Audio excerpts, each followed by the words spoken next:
Comme vous le savez tous, tout acte d'indiscipline et d'impolitesse sera banni. Dans ce cas, pas de bruit dans la salle. Je vous remercie.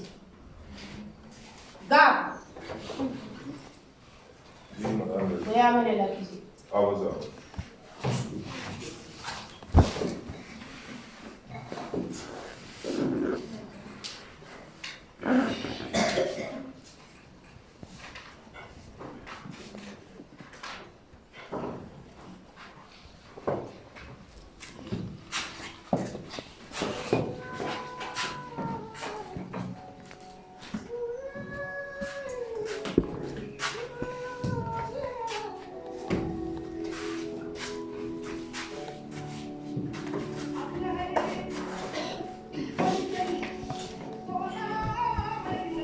La parole est aux premiers accusateurs. Monsieur Mélotes est appelé à la barre. La parole est à vous. Peuple athénien, ce ne sont pas des accusations personnelles qui vont être dressées devant ce tribunal. Pour accuser notre très cher concitoyen bien connu, Socrate, le crime d'impiété, mais l'amour de notre cité. Peuple athénien, Madame la juge, Socrate a la prétention de remplacer l'équipe traditionnelle par l'équipe d'un nouveau démon. Mais pourquoi cela? Parce que Socrate est plus ambitieux à détruire plutôt qu'à construire. Et son crime, Madame la juge, son crime ne fait craindre qu'à cette scène contre nous la colère de Dieu. Aujourd'hui, mon âme est certes affligée, mais il est de mon devoir de requérir la peine de mort contre Socrate. Merci. Merci, monsieur Mélotes. Monsieur Anitos est appelé à la barre. Chers Athéniens, vous connaissez aussi longtemps frappé par la foudre de Socrate, à cause de la détestable influence qu'il a sur mon malheureux fils. Ce n'est pas seulement un père de famille qui vient de se plaindre, mais tout un peuple, même les habitants de Gourmet. Merci. Merci, monsieur Mélotes. La parole est à monsieur Ligo.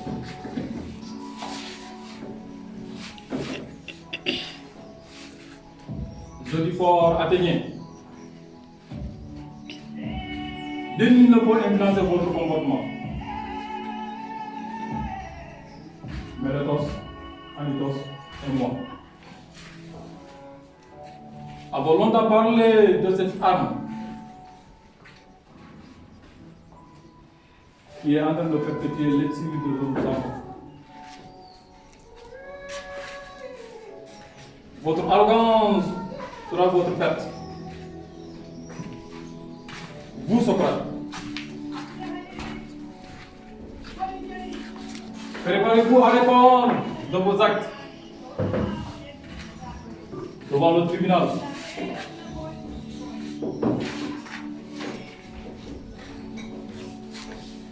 Puisque votre arrogance et votre refus d'accepter les dieux vous condamnent. Vous prétendez connaître la vérité mieux que quiconque. Mais, en réalité, vous êtes un charlatan qui mérite d'être châtié. Merci, monsieur. La séance est terminée. Le temps s'est levé. Je vous donne 2 minutes.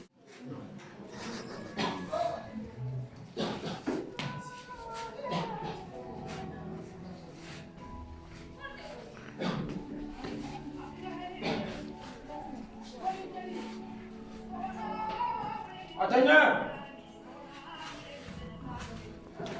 la toute première fois que je me présente devant vous. L'extrême d'un cours de justice. Toutefois, on va le répondre à mes accusateurs ici présents. Je vais réfuter toutes les mauvaises langues qui m'ont dit depuis 20 ans.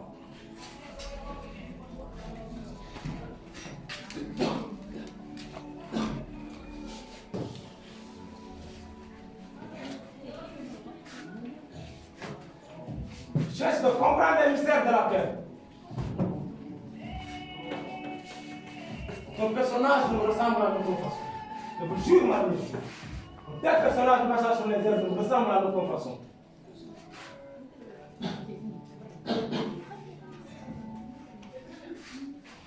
Ceux qui voient en moi un sophiste. Je réponds que si j'avais le bonheur d'être un savant, un Hippias, Gorgias ou encore Protagoras, que vous connaissez tous, vous visiterez sans doute en plein pays.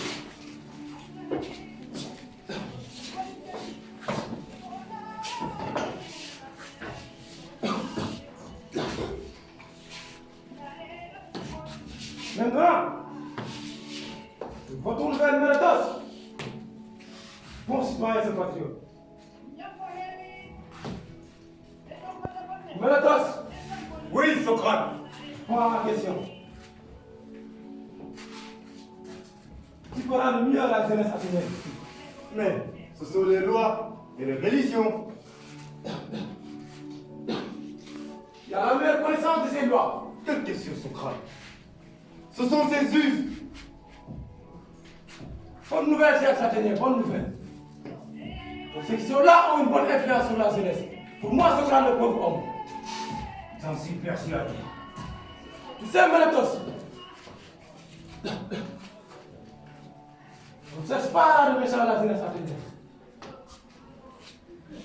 Je risque de me faire maltraiter par ces derniers. Bien dit, Socrate. Et si tu m'accuses, Mélatos, si tu m'accuses de corrompre la jeunesse, pourquoi ces jeunes hommes ou ces jeunes parents ne sont-ils pas directement venus me le reprocher? Et pourquoi n'ont-ils pas soutenu tes propos de m'avoir accusé de ne pas croire au Dieu de la cité athénienne? Peuple athénien, Socrate affirme que le soleil est une sorte de pierre et la lune une sorte de terre. Mais mon cher Mélatos, tu me confonds avec Alexandre. C'est lui qui disait ça dans ses propos. Citoyen d'Athènes, les accusations de Mélatos ne sont que pure calomnie.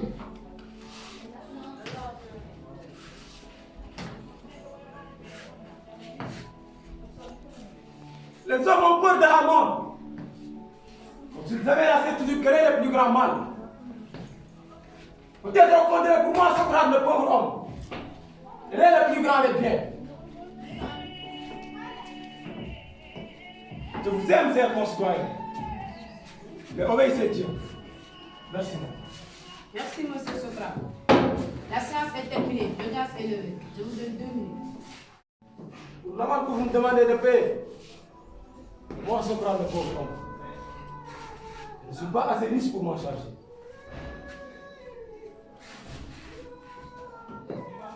Sur les 500 000 francs que vous me demandez, je ne peux payer que les 1350 francs. Merci.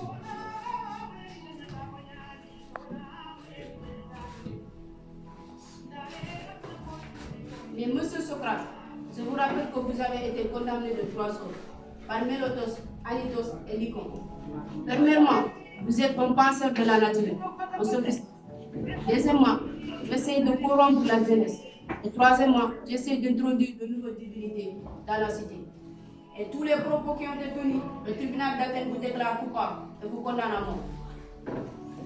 Je vous rappelle qu'on est au tribunal. Monsieur Socrate, avez-vous des derniers mots à dire?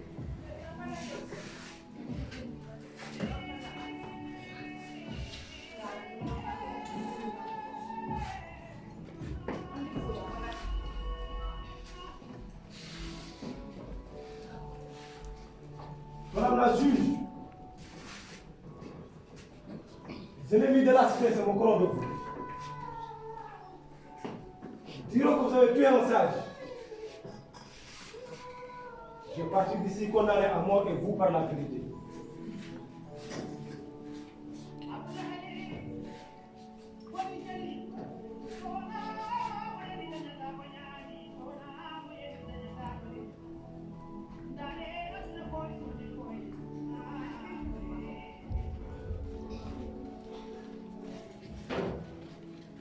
Então, Oui, Socrate. je vous en prie, mes gens. Je vous en prie, mes gens.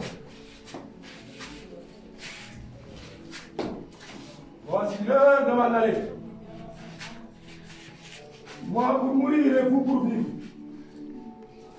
Qui a la meilleure chantage? Nul ne le sait excepté Dieu. Socrate! Socrate! Socrate! Socrate! Socrate! Socrate!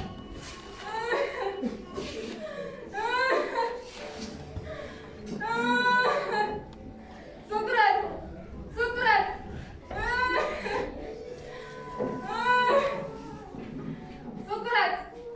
Socrate! Socrate!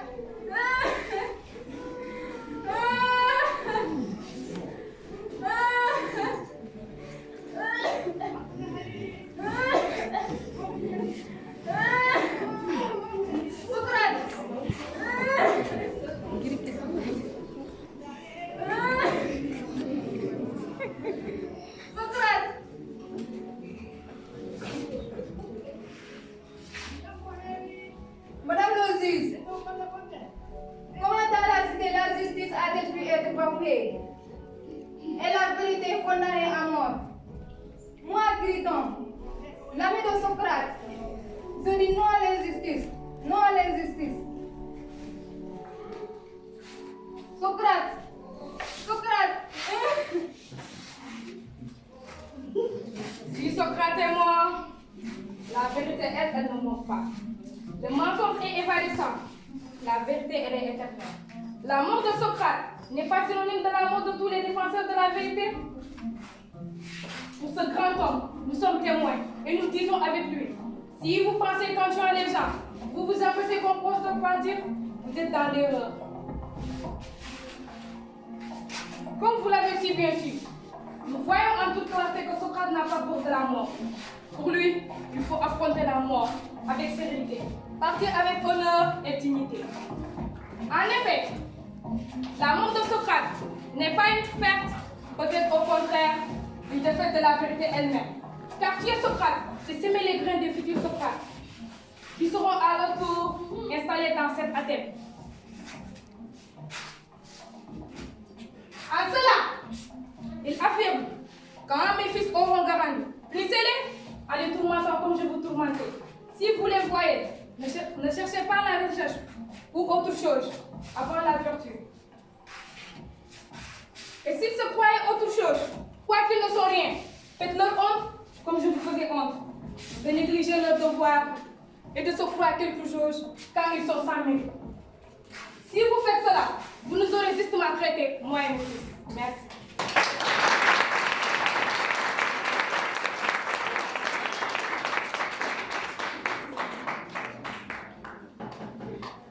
Il y a des derniers mots pour Socrate. Oh Socrate, ta sagesse demeurera éternelle. Ta vérité brillera à jamais. Ton courage et ta justice resteront gravés dans nos cœurs. Ta vie fut un exemple, ta mort une injustice. Nous pleurons ta perte, mais nous continuons à porter haute ton héritage. Que ton esprit continue de nous guider à la recherche de la vérité et de la vertu. Adieu, cher ami. Ton influence ne s'atteindra jamais.